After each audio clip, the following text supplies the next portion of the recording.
Well, hello. Let's get started. It's time to set up for a new week in my planner. So recently, I started watching this series on Netflix called Dogs, and it's all about different kinds of dogs. One of them was talking about this place called Butler University, and they have a dog mascot.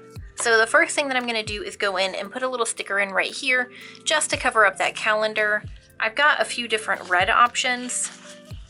That one, while not sea-themed, is nice and red and sort of watery. I did take the Subway one out of contention because that was just a little bit too much. But I also have this blue set right here. And I pulled a few out that are very much like ocean themed. And so I thought that might be kind of a nice compromise between it. So I think I'm actually going to go with these blue and red fish right here. So these are the little washi sticker packs that have a whole bunch of different colors. They're pretty handy. But yeah, so I started watching this series called Dogs on Netflix. And the first episode is talking about this place called Butler University, somewhere in the United States, and they have this dog mascot who's an English bulldog, and they actually have like a live dog mascot that, goes to all the games, and he goes on the different campuses. Well, I guess they only have one campus, so he, walks around the campus and says hi and takes pictures with everyone, and it's so cute and so adorable. I loved it so much, but it made me think, I've never been attached to an institution that has had a really cute mascot. Mine have all been less than cute. So I got my undergrad at the University of Central Florida, and our mascot there is a knight, because they're the UCF Knights, and his name is Nitro, which is fine. And then his girlfriend is like a lady knight, and her name is Glycerin, so it's Nitro Glycerin, and it's kind of dumb, but I was just like, man, I wish I had a dog that ran around campus. That would just be so cute and adorable. But no, we had nitroglycerin. And although apparently UCF used to have a mascot that was the orange knot, and it was a little orange astronaut, which I wish we had kept because he was super cute and super adorable. But kind of going along with that, one of the library jobs that I worked in, we had mascots. And it's actually the only library that I've worked for that had an official mascot, and had since the 60s. But it was a little boy orange because, it's Florida. So it was a little boy orange, and his name was Squirt. And then he had a lady counterpart, a girl counterpart to the mascot. And her name was, and I kid you not, Juicy. So it was Squirt and Juicy for the boy and girl orange mascots of the system. And at one point, one of my coworkers actually suggested there was an anonymous forum that you could write into, 1, 2, 3, 4, 5, 6, 7, and basically make different suggestions, ask questions if you wanted to be a little bit more anonymous, you wanted to air some kind of complaint or anything like that. And 1, 2, 3, 4, 5, 6, 7, 8, yeah. So I had a coworker that wrote in and suggested politely, hey, maybe we could think about renaming the mascot so they're not quite so sexual in a weird way. And basically, we got a response back that, back in the 60s, these had been picked and selected by children, and we needed to get our mind out of the gutter. To which, the response to that is, well, at any point, adults could have stepped in and been like, ooh, let's choose a different option. But no, we've got Squirt and Juicy for those mascots. So that was always a really fun piece of party trivia when I was meeting new people for the first time. But those have really been sort of the mascots that I've had in the different institutions that I've worked for. And then, a bunch of other ones just didn't have a mascot at all, or if it did, it wasn't really anything official in any capacity. So, I mean, where I got my master's was FSU. It's a Florida State University, and they're the Seminoles. So that was their mascot, which is fine and dandy. So right here, I'm just doing my little trackers. This is my no spin tracker, and then this is just the regular weekly trackers that I, keep track of. And then I'm going to do my reading tracker coming in right here and my dinner tracker. I'm trying a new, more zoomed in camera angle, so I hope that looks nice and is a little bit more clear for what I'm doing. But when I think of UCF in my undergraduate days, I don't really ever think of the mascots or anything like that. Like, my one real big defining memory is getting my foot molested by the fountain. And I've told this story before, but on a different channel that doesn't exist anymore, way back in the day. That's the worst W ever, but we're just gonna roll with it. But basically, at this point, I think I'm like 19. I've just gotten into UCF. I went to community college first, and I'm walking around and basking in being an adult and being at college and enjoying that whole process. And there's a big fountain in the middle of the campus where you can go and sit all around it, and a lot of people will kind of just hang out and put down little picnic blankets, and it's really cute. And so I was in my first semester at UCF, and I was like, oh, I am going to go sit by the fountain, and I'm going to enjoy this nice fall day, and it's going to be so gorgeous and so lovely. And before I get into it, I don't have anything wrong with fetishes of any kind, really, as long as it's between two consenting adults. That's really the only qualification that I have for anything that goes on. I don't care what people are getting up to as long as it's between consenting adults. So it doesn't have to be two consenting, however many, doesn't matter. But so I'm like 19, I'm sitting by the fountain, and this guy walks up and sits down next to me. And I'm wearing a little pair of, this will become important later on in the stories, a little pair of like silver slip-on like strappy shoes. And he sits down next to me, and this guy is middle. He's the most medium person I have ever seen, like so non-descriptive. It was actually kind of amazing. He was like middle height, middle weight, middle age. He had brown hair. He was just very, very medium, like in all aspects, like very, very nondescript. And so he sat down next to me, and he kind of like scooted over, and he's like, hey. And I'm like, hi, how's it going? And he's like, are you tired? And I'm like, not really. He's like, are your feet tired? I'm like, no. He's like, those are really nice shoes. I'm like, thank you. And he's like, what kind of shoes are they? And he got really insistent about what kind of shoe they were. And this is where I made my first mistake. And I took my shoe off to like read the label. And like I said, they were just little slip-on shoes. And so I, take it off, and I look at the label, and I'm like, oh man, I'm so sorry, I don't know. They're from Payless, but they don't have a brand on there anymore. And at this point, he grabs my shoe from me, and he starts like touching my shoe and feeling it. And I'm flabbergasted by this whole thing.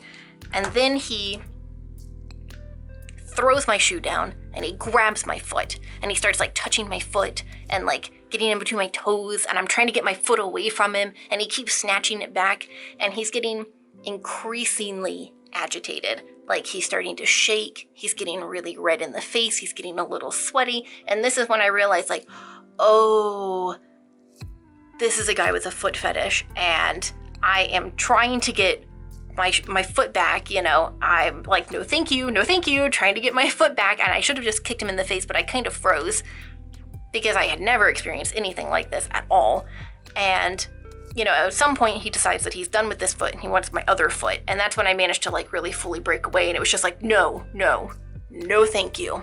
No, thank you. And I got my shoe, and he had like scooted back, and he's just like shaking and he's breathing really heavily, and I'm like, oh, I gotta get out of here. And I bolted. And at the same time, there was this like anti-abortion protest that was going on campus, and this truck drove by me, and it just had this huge blown up picture of an aborted fetus on it, and it was just like the last straw. I could not handle seeing that on top of the foot molestation, and I just started sobbing profusely. I called my mom, and I'm like, Mom, I got my foot molested. And got to a bathroom and, washed my foot, and it just was such a weird experience. And then later, I'm talking to a friend of mine who went to the same college, and her dad worked in the math department. And so I was telling her about it, and she's like, huh, that's wild. And then she's telling her dad about it. I've got a whole lot of nothing going on this week, so that's super jazz. So she's telling her dad about it, and he's like, wait, this sounds so familiar. And he looks it up, and there had been, at the time, 75 reported incidents, all by women, about this dude. And he was so nondescript that they couldn't get a good description on him. But it had been going on for years. Like, I don't even think he was a student or a faculty member or staff or anything like that. I think it was just a guy that came onto campus for the express purpose of molesting women's feet.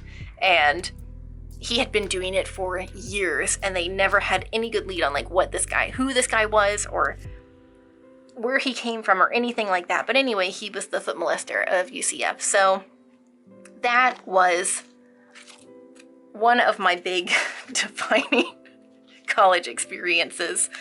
And it just has really stuck with me ever since then. And I mean, I think my feet are pretty nice. I don't think they're like the nicest of nice feet, but yeah, it was just a wild experience all the way around. So if you hear any music in the background, there's like a dance lesson of some kind that is going on in the courtyard down below, and it sounds super fun. It's like really upbeat, really fun. They're clapping along, and then they'll stop and be like, yay, good job. So it's a fun Saturday morning going on over here. So I've got all of my regular weekly trackers. So I've got my reading one, and then I've got my dinner tracker, and I just marked off the 3 o'clock line right here just to give myself some space to track what it is that we're having for dinner.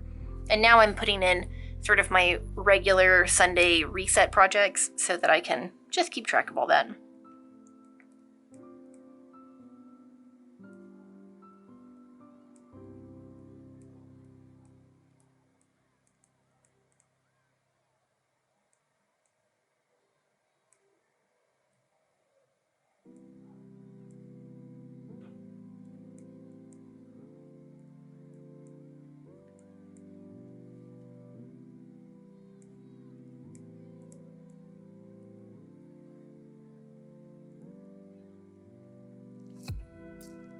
I need to, at some point, get in here and pressure wash the bus because it's looking a little crazy again, which is very unfortunate, but that's just kind of the way that it's going.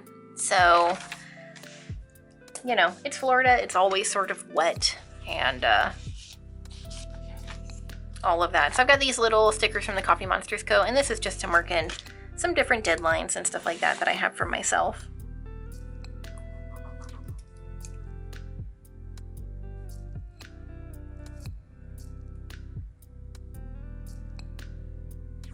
But actually, that whole foot incident triggered like years of weird feet things that kept happening. Like, then I worked at a coffee shop, and this was like the second coffee shop I think that I worked in, and we used to have this guy that would call in, and he would call until he got one of the female employees to answer, and then he would just ask you questions about your feet. You'd pick the phone and be like, hi, this was at Borders at the time, which has gone out of business since then.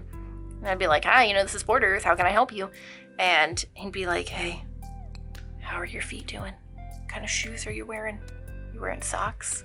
How long have you been standing? And it was just these nonstop questions about your feet. And he called at least every week just to try to get some feet information from the ladies that worked there. So it was just, it was a wild few years. And that was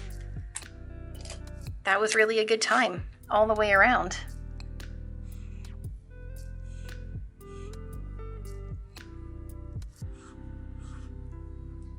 A little late on getting those highlighted, so yeah. But that was a whole lot of what I had going on. And I just really wish that there had been a cute dog that I could have taken pictures with and petted every day. That would have been great. So, okay, let's see. Where are we at?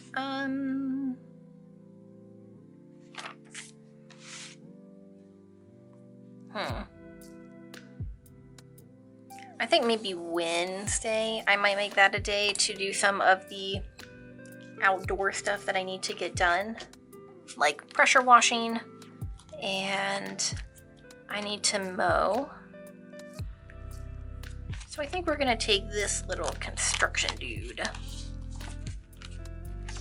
and just mark that out.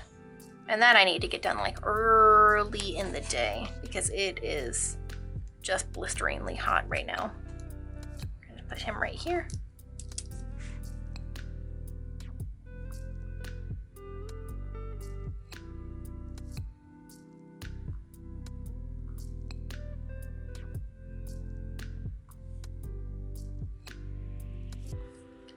Okay, I got that little dude. That is excellent. Do a big ol' arrow right there. And I think the last thing, if I can find it, yep, are these little Etsy stickers just to mark out working on some projects.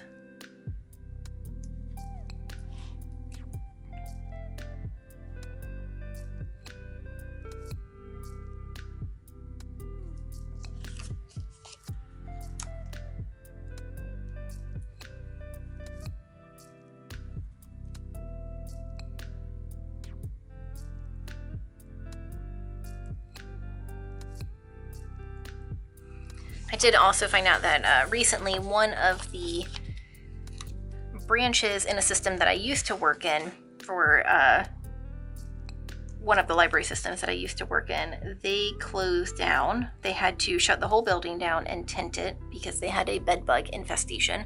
This was not one that I regularly worked at. I popped over every once in a while to do stuff there, but it wasn't like my home location or anything like that.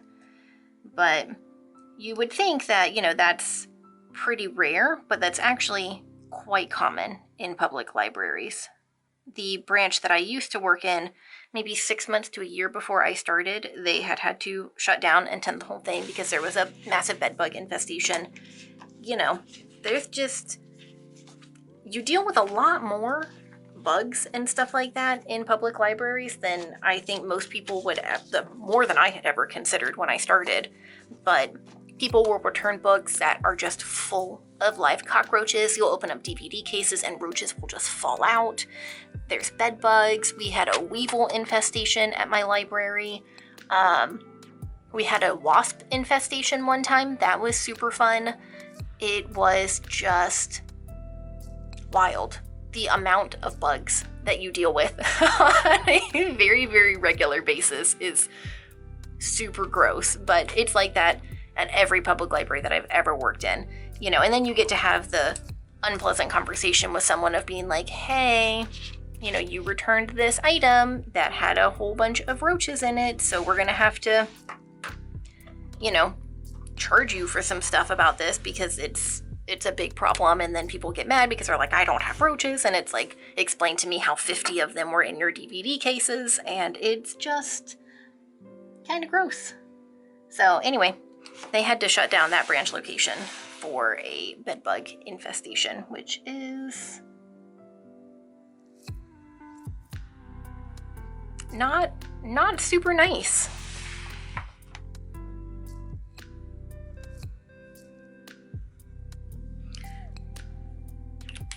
You know, I don't know. I had just never really considered all of that. But yeah, it's, you know, I don't think I'll ever forget the first time that I opened up a book or a DVD and just had roaches crawling around in it. You know, I don't think anything ever prepared me for that. Or, you know, you'll open up books and it'll have like blood inside, or all sorts of miscellaneous weird food things. Like one time I opened up a library book and I was desperately hoping it was a brownie, but it might not have been. I wasn't going to get close enough to find out. You know, I had to damage that book out and just toss it because, ew. But, you know, there's just a lot of stuff like that kind of going on. I like how this started with mascots and devolved into potential poop and bugs. So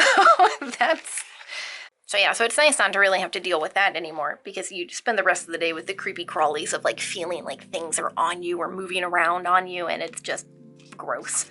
So now I'm going to go in and add in a little bit of decoration. So I've got my basic one. I think I might do the like, I need C time one. Or I need vitamin C, that's what it was. I rather like that one. Maybe I'll like do a little Larry thing right like that. Yeah. Ooh. Oh, they're really going at it down there.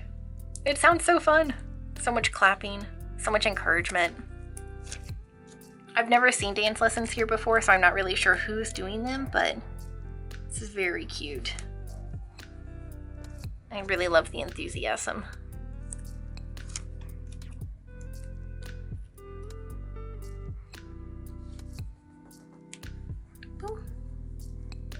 Yeah, okay.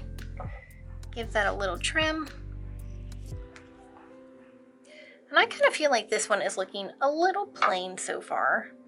I kind of would like it to have a little something extra. So I think I might put something up top.